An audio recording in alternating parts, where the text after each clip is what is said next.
see the progress you want to see, and that is not taking something called deload weeks. Let's learn everything there is to know about deload weeks right now. So when we're talking about deload weeks, there's three main parts of this we're going to cover. Number one, we're going to touch on what is a deload week to begin with. Number two, we're going to talk about why do you need to take deload weeks and why is it a mistake if you're not taking deload weeks. Number three, we're going to quickly talk about how to actually when and how to take and implement deload weeks into your training. All right, first and foremost, what is a deload week? A deload week is when you intentionally take 1 week.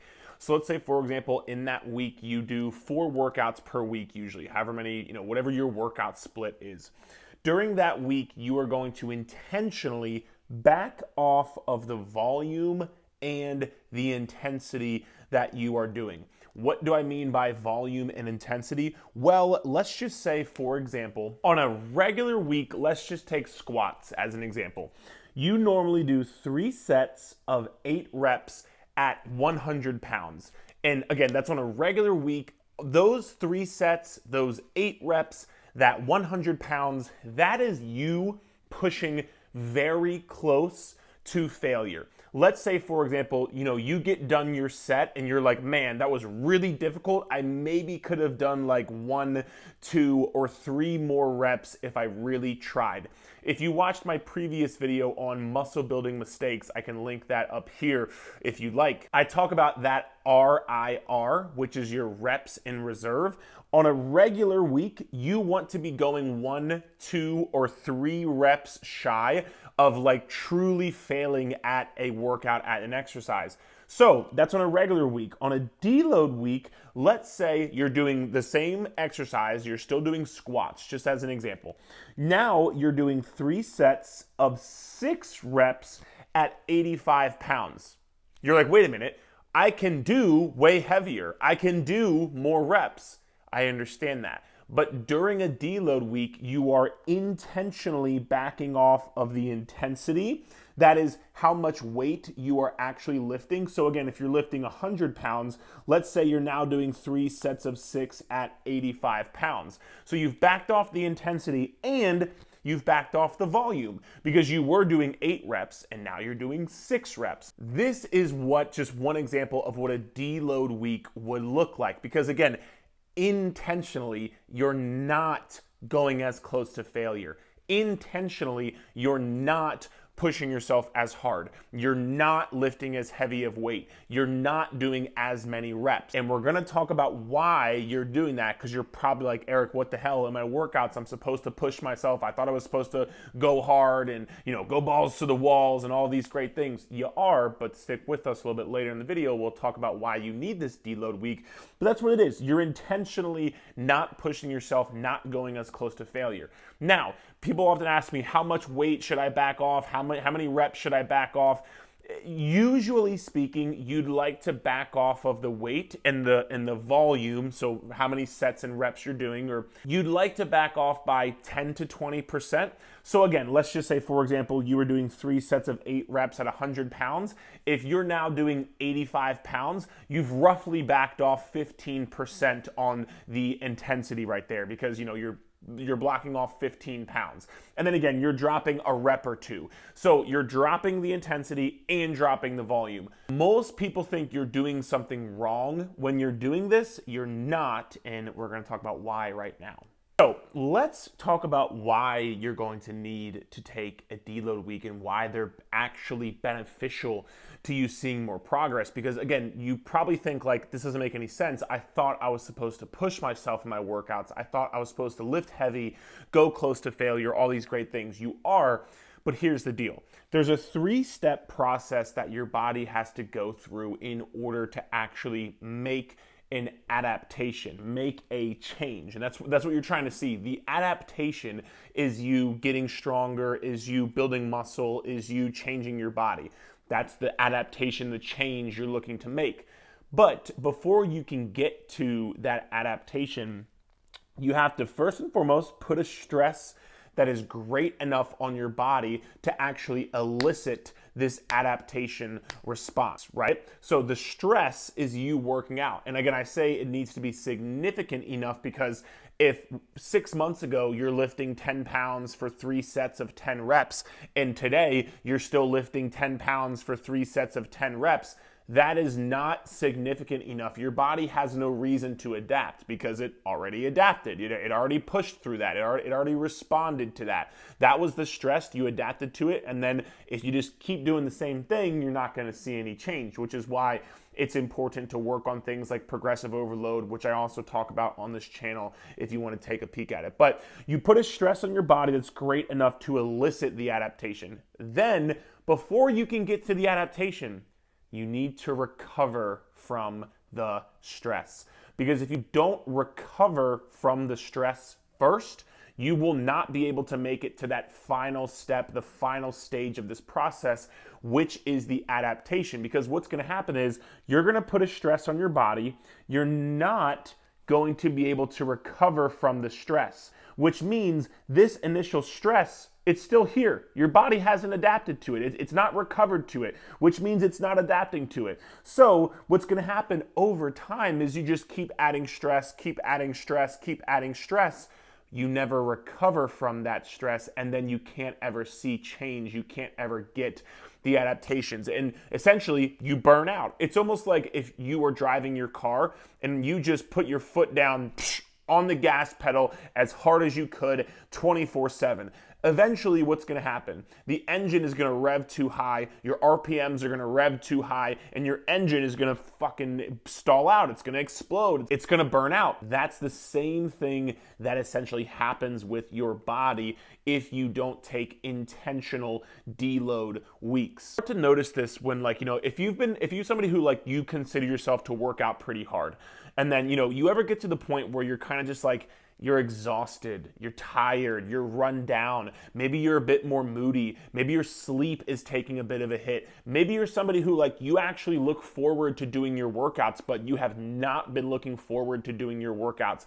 Maybe you're somebody who, the weights just feel a shit ton heavier, like the same weight that you've been lifting for the past couple of weeks or months just feels so incredibly heavy. Maybe your injuries are starting to stack up, maybe your lower back is hurting, your grip strength, this is another one too. Your grip strength is failing. You feel like you can't, like, grip things as hard or just push as hard in your workouts. All of these are signs that the stress on your body is getting so great and so much, and you're not able to recover from that stress. So you're just stuck in this cycle of, like, putting stress on your body, not recovering, putting more stress on your body, not recovering, which is never actually leading you to get to the adaptation, which is why you're probably feeling the way you are feeling. And even if you're not feeling that way yet, trust me, from experience, you will. So I think of deload weeks as like this almost preventative medicine type thing, whereas, like, you don't want to wait until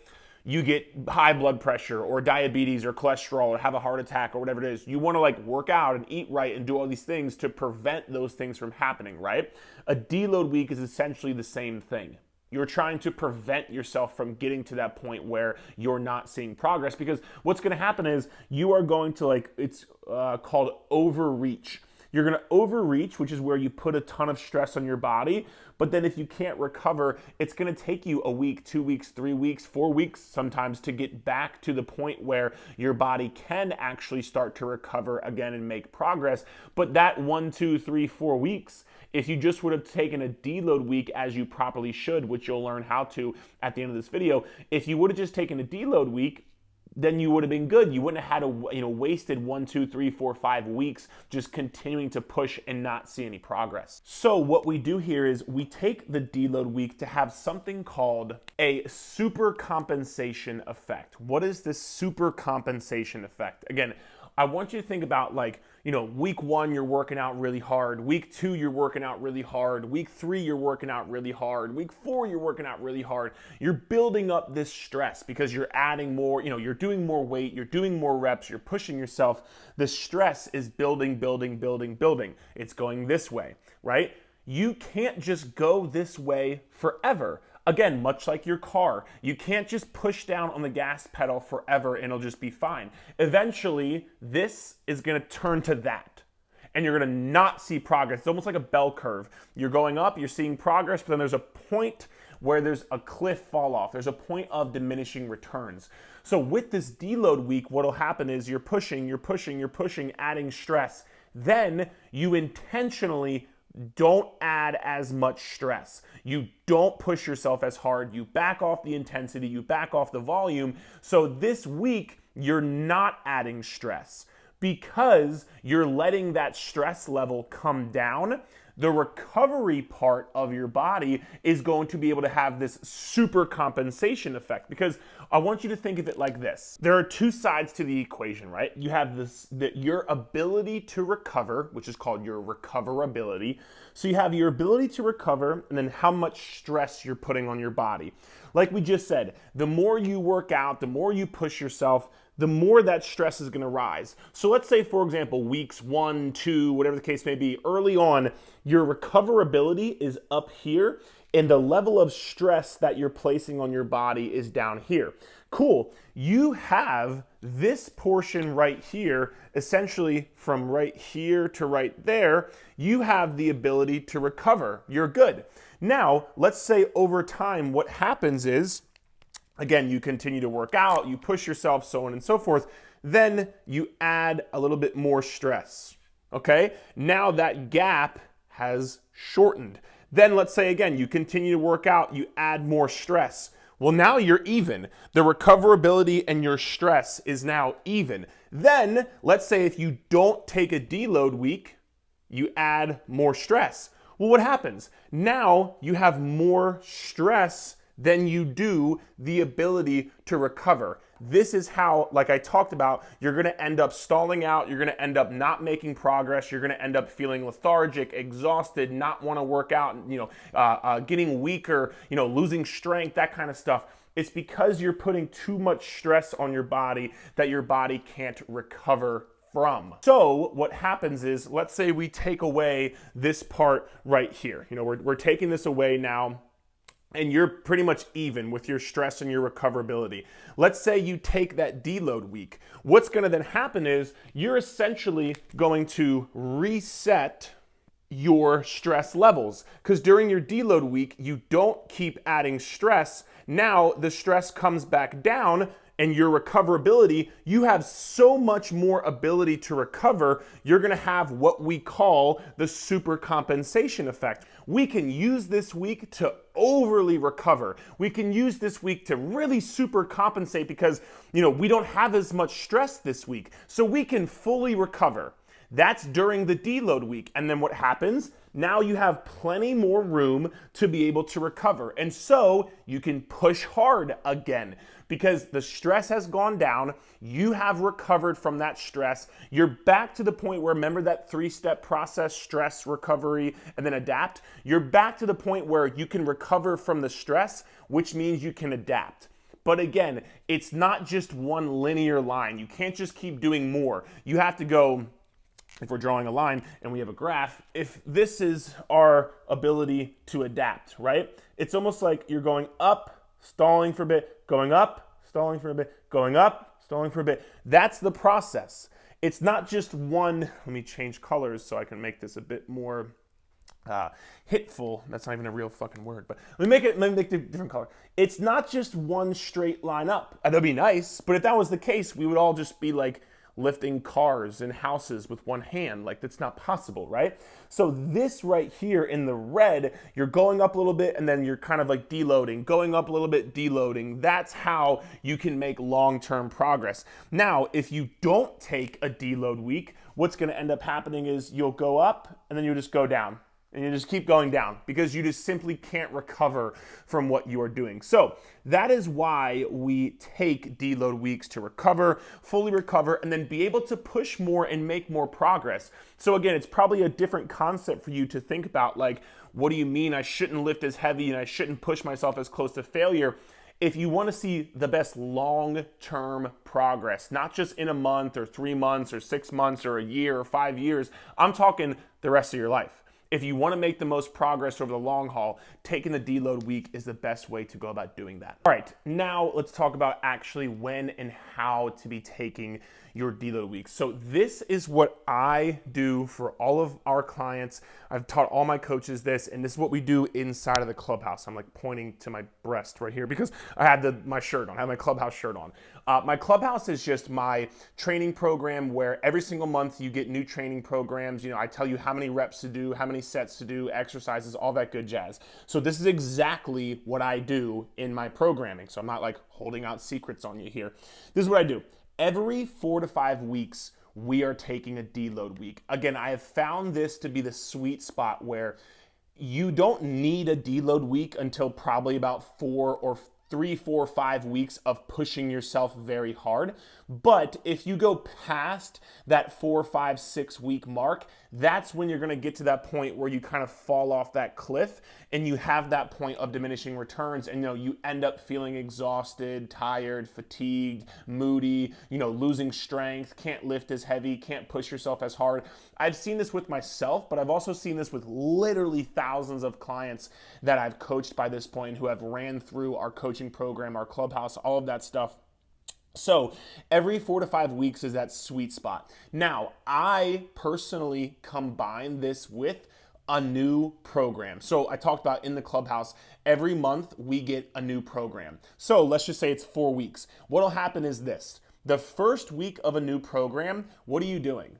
You have to learn the new exercises, you have to learn the new routine, learn the new movements. You actually literally just can't push yourself as hard as you possibly could when you're in the first week of a new program, because from like a neurological standpoint, you don't have the movement down yet. You're trying to figure it out. You're trying to figure out what weight is going to be heavy, how to feel the right muscle, so on and so forth. And so that's why the first week of every new program that we have inside of the Clubhouse is a deload week. And it's like, again, we're mindful of it. We're intentionally trying to like not push ourselves as hard. But on that same token, like you almost have to, because you just can't push yourself as hard. Then week 2, you're trying to push harder. Week 3, trying to push even harder, because now, you've been through 2 full weeks and you have the movement down, you have the exercises down, you have the routine down, you know how to, do the form, you're confident, you're much more confident in the routine, so you can push yourself. As each week goes by,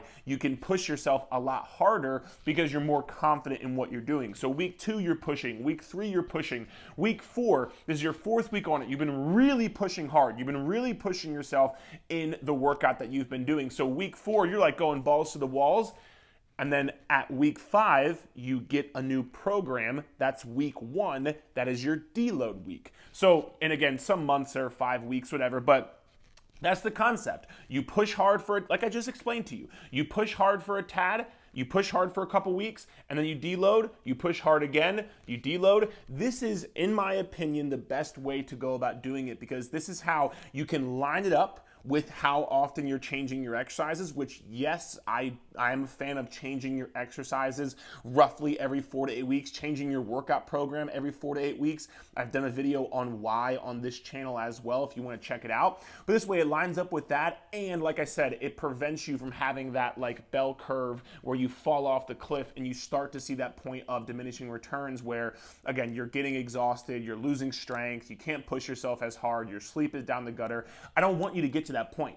So roughly every 4 to 5 weeks is when you should be taking that deload week. And that's basically it for this deload video. Hope you enjoyed. Again, if you want to check out and join us inside of the Clubhouse, you can just head to erfclubhouse.com. You'll see inside, you can kind of peek inside of my new app. I'll put some videos here as well. We have an entire app where, again, we have instructional videos. You can track your weight, you can track your sets, you can track your reps. We have a new workout program every single month that you don't have to think about coming up with or focus on. You can just get the program, get the plan, and go. All the guesswork is taken out. So if you want to check it out, please feel free to. Other than that, thank you for watching, and we will chat soon. All right?